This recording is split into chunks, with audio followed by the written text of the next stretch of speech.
Back now with more on the developments in Wisconsin today. I'm joined by Republican United States Senator Ron Johnson from Wisconsin. Senator Johnson, welcome here. Welcome to the Glenn Beck program.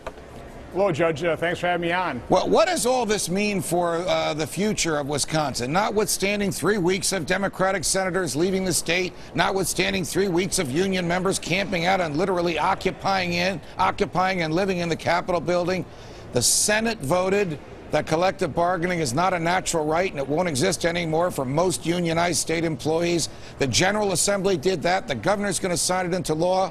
Will there be peace in Wisconsin now, or does this just ratchet things up to another level?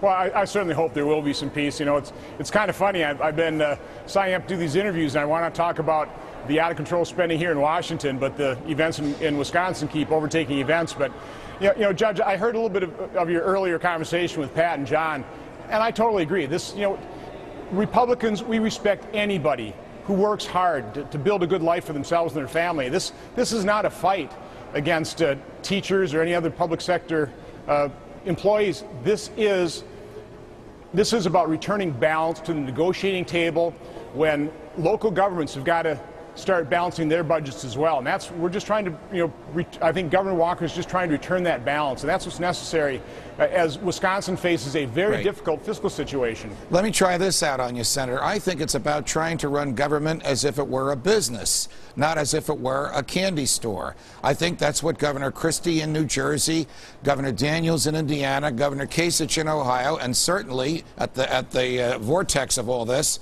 your own Governor Walker in Wisconsin have been trying to do. And when you are the person who has their hand in the cookie jar and can take all the candy you want, you don't like it. And so those people were upset by it. It'll take a while for business virtues of not spending more money than you take in to affect everybody, but it's a culture change in Wisconsin, isn't it? Well, absolutely, absolutely. And let's face it, I was a business person for 31 years. You not only have to balance a budget, you need a surplus. And so that is kind of a discipline, but you know, there's even a difference between the state and the federal government. The reason the state has got to balance its budget, it is constitutionally required to do so. Right. The federal government doesn't. And if you take a look at what's happening in Wisconsin, the protests, the anger, the angst, that's over trying to close a $1.8 billion a year deficit. Right. The federal government's deficit this year will be $1.65 trillion. Judge, that is almost 1,000 times worse. Understood. And that's, you know, again, that's why I'm going to be devoting my time and energy to see what we can do to keep from bankrupting this nation. Do you and your colleagues in the Congress, particularly Republicans in the Senate who are in the minority, recognize that we are facing an abyss, that the $14 trillion cannot be repaid, that the president wants to add another $1.6 trillion to it? Stated differently, will you vote not to raise the debt ceiling, to stop the government from borrowing, because they're so addicted to borrowing, they won't stop unless the law prevents them? All we are talking about on the Republican side is what we can do to put hard spending caps, constitutional amendments. You know, Bob Corker's got a statute that he's offering that would limit spending to a certain percent of GDP.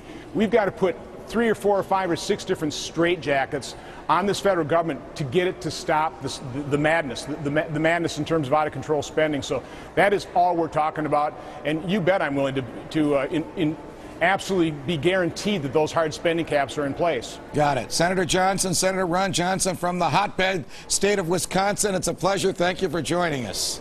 Thanks for having me on. Imitation may not be the highest form of flattery. Details on an international movement making its way to the United States. You ready for this? The Progressive Tea Party. Here's a look at their most recent protest. Bank of America, pay your taxes. When you don't pay your taxes, we have to fire firefighters and teachers and public servants. You're a tax dodger. At Bank of America, you're bad for America. Pay your taxes. Tax dodgers! Bank of America is a tax dodger. Pay your taxes. Pay your taxes! Do you pay your taxes? I do!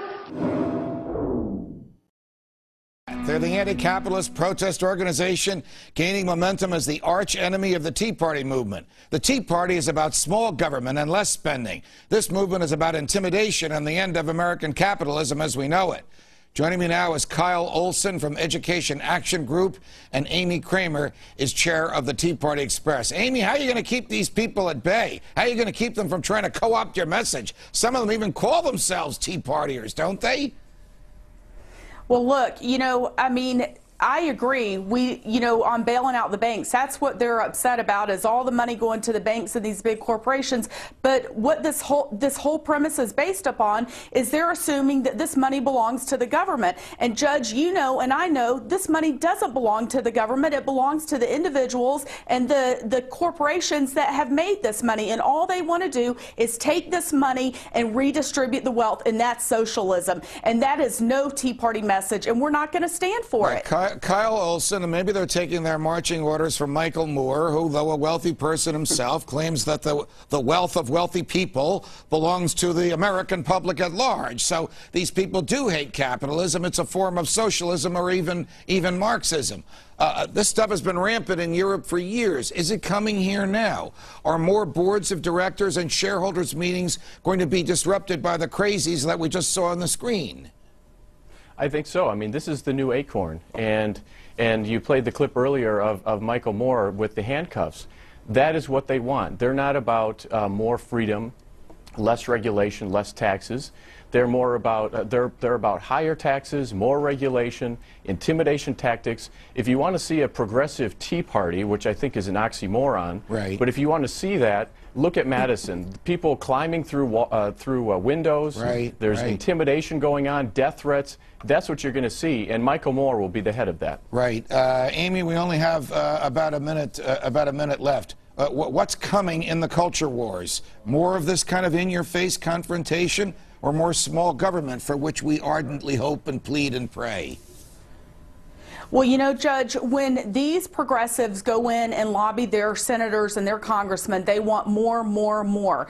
We in the Tea Party movement, we want less, less, less. Right. Less government, less regulation. We want to tone it down, get this government under control, and have the freedoms and liberties that we've all enjoyed for over 200 years as Americans. Not very That's much to what's ask important for. to us. Got it. Kyle Olson. No. Amy Kramer, thank you very much for joining us. We'll be back with my final thoughts on the government and fear after the break. Does the government work for us, or do we work for the government? Would you own, invest in, or voluntarily patronize a business that operates the way the government does? Tonight, the government and fear. What's wrong with the government? What's wrong with the government is that we have come to expect too much from it. It takes too much of our wealth and suppresses too much of our freedom. It recognizes no limitations on its own powers, and it believes that just because it does something, whatever it does is right and proper. It's too big, saps too much wealth, has a monopoly on force, and is ever growing. Beginning about 100 years ago, in the so-called progressive era, the government at every level in America began to intrude upon the lives of ordinary Americans. With popular support during the presidency of Woodrow Wilson, the federal government began to decide what food was worthy of consumption, what goods private trains and trucks could carry from manufacturer to market, what salaries employers had to pay their workers, what criticism of the government was acceptable in public, how U.S. senators would be elected, how much of your income you could keep, and whether or not you could consume alcoholic beverages. None of those powers was granted to the federal government in the Constitution. So the feds either assumed those powers for themselves while defenders of freedom and night watchmen of the government were asleep, or they amended the Constitution, as in the case of prohibition, the income tax, and stripping the states of the power to choose their United States senators. They sold this package of big government to the public by calling it progressive, as if to suggest that this was progress. I like Professor Thomas Sowell's explanation of that word. He's remarked that the progressive income tax is progressive the way a disease is progressive. The longer it's around, the worse it gets. These days in Wisconsin, elected representatives fled the state for 3 weeks, effectively preventing the legislature from doing its work. Unions mobbed the state house and prevented those representatives who did show up for work from getting to work. When the police were called, they refused to remove the demonstrators, siding with their fellow union members. Could you imagine any of that happening in the world of private enterprise? In Florida, legislation has been introduced to permit toll takers at toll booths on state highways to refuse to accept cash in any form larger than a $20 bill. So if you give them a $50, they have the power to stop and question you about it. Would you patronize any business that treated you like that? And of course, in Washington, Congress is hopelessly deadlocked. It can't agree on a budget. It has us in perpetual debt. The vice president is supposedly in charge of bringing both sides together, and he just took off for Moscow. You can't make this stuff up. So Congress just spoon feeds the president enough cash to operate the government for 2 weeks at a time. Last month, the president borrowed $223 billion just to pay interest on the old debt and to run the government. Would you invest in a business that proposed to operate like that? Of course not.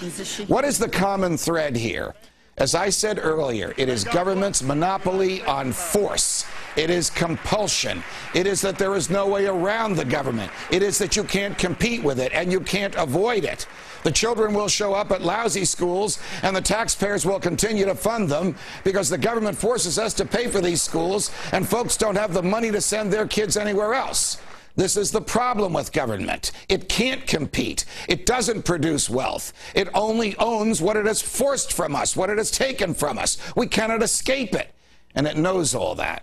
If government had to perform in order to be worthy of our taxes and our fidelity, it would collapse. If we had the right to reject it and purchase the so-called services it offers from other sources, it would go out of business.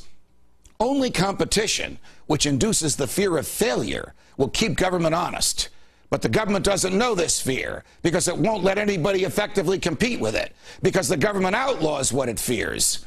At the end of the day, the government should fear us. Jefferson understood this well.